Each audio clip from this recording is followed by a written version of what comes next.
For most of us, sex is driven by desire, connection, and love. For the Spartans, it was none of those things. It was a command, a biological duty enforced by the state for one single mission: to forge the deadliest human weapons the ancient world would ever face. Spartans weren't raised as people, they were built as soldiers, and their creation didn't start on the battlefield. It began in the bedroom. Forget the myth of the red cloaks and noble speeches. Behind the legend of the 300 lies a disturbing truth. A cold system of human engineering so severe, it makes the darkest dystopias seem almost merciful. At the core of this machine was absolute state control over reproduction. In Sparta, personal choice meant nothing when it came to love or family. The government acted as the only matchmaker, pairing citizens based on strength, not sentiment. Old magistrates, men hardened by decades of war, examined young males like livestock, judging height, stamina, and lineage. He was the tall, broad-shouldered warrior born of decorated ancestors. She was the strong, fertile woman, with wide hips and a sturdy frame. Beauty mattered not for vanity, but as a signal of good health, of better blood. Marriages were state-arranged cold strategic unions meant to produce superior offspring. Love was irrelevant. Desire was optional. The body no longer belonged to the individual. It belonged to Sparta. Every citizen's duty was to strengthen the state through their bloodline. Women's roles, too, were twisted into something unfamiliar. They were not seen as wives or mothers, but as vessels of the Spartan nation. Their worth came from their ability to bear strong, healthy children. From an early age, Spartan girls trained not for combat, but for childbirth. They ran, wrestled, and threw javelins, all to condition their bodies to carry warriors. Their will didn't matter, their bodies did. They were taught that their battlefield was the birthing bed, and their greatest honor was to bring forth a future soldier. But this system went even further, in realms that seem almost monstrous today. What happened when a celebrated warrior's wife couldn't conceive, or when she gave birth to weak children? What if elsewhere lived a woman of exceptional health, married to an older, less impressive man? Sparta had an answer, a chilling clause in its social code. It allowed, even encouraged, a strong warrior to father a child with another man's wife. It wasn't seen as adultery, it was civic duty. A woman's womb could be loaned in service of the state, and often her husband agreed. Producing a strong child, even by another man, was considered an honor to the household and to Sparta itself. Concepts like love or fidelity were crushed beneath the boots of state eugenics. The goal wasn't happiness, it was perfection of the bloodline. And so, when a Spartan child was finally born, it wasn't a time of celebration, it was a test. The newborn wasn't placed in its mother's arms, but taken to a grim place called the gathering hall. There, group of aged warriors known as the Jeruja waited countless battles and looked at life through the eyes of death. They examined each infant without emotion. Naked and trembling,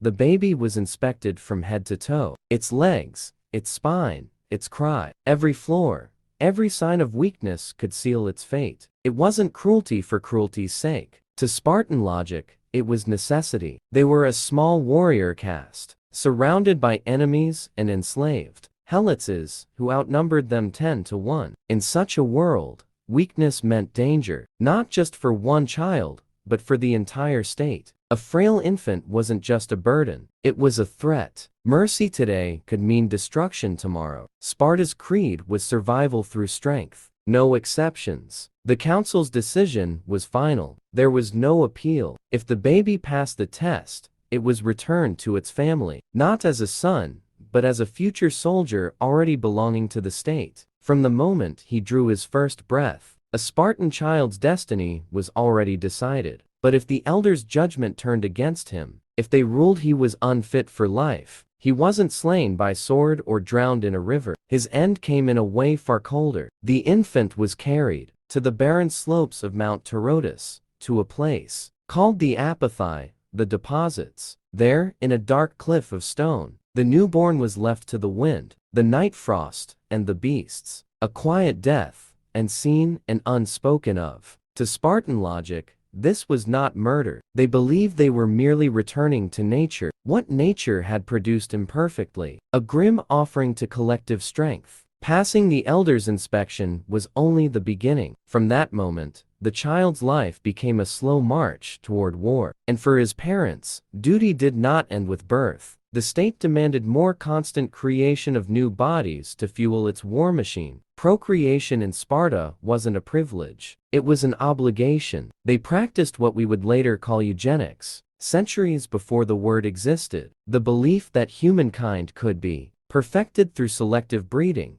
didn't begin in the laboratories of the 20th century. It was born in these rocky hills. For the Spartans, it wasn't hatred that drove it, but ruthless practicality. Weakness had no place in their bloodline. To achieve this, the most private human act became a public duty. Love, as we understand it, had no place in the formula. Men lived from age 7 to 30 in communal barracks among their comrades. Husbands would sneak from camp under darkness, to lie briefly with their wives quietly, hurriedly, and vanish before sunrise to avoid punishment. There was no household life, no time to nurture affection. The wife was a stranger, chosen for her body, not her heart. Their union had one goal, conception. Once a child was expected, the man returned to his true family, the army. The system was built to crush attachment, to ensure devotion only to Sparta. Strong family bonds were viewed as potential betrayal, romantic love,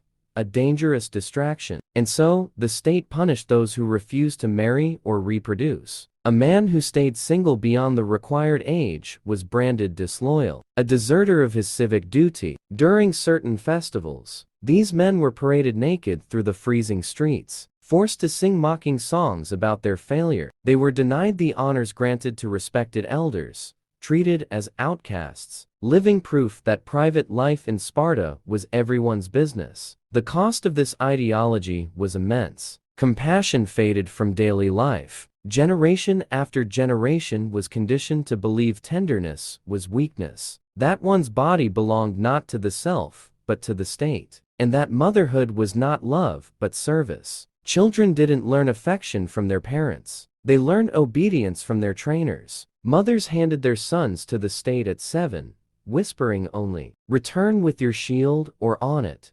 That phrase wasn't empty pride. It was the end point of a culture that had raised maternal love and replaced it with fanatic devotion to Sparta's glory. If reproduction was the forging and inspection, the testing, then at 7 years old came assembly, the true creation of the weapon. The state that engineered his birth now came to claim ownership. This was the beginning of the Agoge, the harshest and most effective training program ever devised by humankind. It was a system that shattered children and rebuilt them in the image of the perfect warrior. Picture it. You are 7, torn from the only warmth you've known. Your mother doesn't weep. She simply hands you over. From that moment, your new family is your agella, your training unit, your cold barracks. Your father becomes an instructor, not to teach reading or writing, but endurance. You will not live in a home again until you are 30, and by then the word home will mean nothing. The first lesson of the Agoge was simple and merciless. Comfort is the enemy. The Spartan boy slept on a bed he had to make himself. Reeds torn by hand from the banks of the Euroas River. No knife allowed. His only clothing was a single rough tunic, the same garment for the burning summers and the freezing winters. And above everything else, he was always hungry. The rations were intentionally meager, a slow starvation planned with mathematical precision. Yet this deprivation wasn't just cruelty, it was strategy. The boys were ordered to make up the difference on their own through theft. In Sparta, stealing wasn't a vice, it was a lesson. It honed stealth, patience, and daring. A warrior who couldn't slip unseen into an enemy camp and steal food was worthless. So the boys learned to move like shadows through their own city, scavenging for scraps, like wolves. But if you were caught, the punishment was merciless. You'd be flogged without pity, not for the act itself, but for being foolish enough to get caught. The sin was incompetence, not theft. The message cut deep. Success justifies everything. Failure has no excuse. On the battlefield, being caught meant death, not just for you, but for everyone beside you. The Agoge made sure that lesson was branded into flesh. This wasn't simply training soldiers. It was manufacturing predators, far sharp, calculating, stripped of ordinary morality. In their world, right and wrong dissolved into one question. Did you succeed or not? They learned to lie, to vanish, to read weakness, and to obey without hesitation. They were indeed brothers, but brothers bound by pain, rivalry, and fear. Starvation and theft were only the opening chapters. The next lessons were far darker, designed to break the child's mind before rebuilding it. The human body adapts quickly to hunger, cold, and blows. But the real war of the Agoge was waged inside the skull. Sparta didn't just need muscle, it needed minds honed to blades, spirits emptied of self, loyal only to the state. Having conquered the body, the instructors now targeted the soul, their weapon, silence. Our word laconic, meaning brief in speech, comes from Laconia, the region of Sparta. That's no coincidence. Spartan children were taught that words were tools, not toys. Talking idly, making a foolish remark, or asking a pointless question was punishable. Teachers hurled questions meant to provoke sharp, precise answers. Hesitation or dullness was met not with words, but with pain. Sometimes the instructor would bite the offender's thumb, a small but unforgettable lesson in thinking before speaking. Silence became armor. Every word had to strike like an arrow. Yet, the worst cruelty didn't always come from their elders. It came from each other. The training pyramid guaranteed that older boys, called ids, ruled the younger like tyrants. Commanders, jailers, tormentors and won. At meals, they launched verbal ambushes. Who is the bravest man in Sparta? What do you think of the king's last campaign? Is theft honorable? There were no right answers, only traps, a stumble, a pause, the wrong tone. All invited ridicule or blows. Humiliation was public, constant, and deliberate. This was not random bullying. It was institutionalized cruelty, a state-designed system to forge minds that could stay cold under interrogation. Or chaos. Each child learned to think like a politician and fight like a beast, walking a minefield of words and glances where one mistake meant pain or exile. Rivalry was fuel. Aggression earned respect. Trust no one. Expose others' weaknesses. Hide your own. These were commandments. It was the law of the pack, supervised by the state itself. All this daily brutality led to one of the most horrifying rituals of all. The ceremony at the altar of Artemis, or the Artemis, goddess of the wild and protector of the home, demanded a bloody offering. Cheeses were placed upon her altar. The boys' task was simple in theory: run, seize them, escape.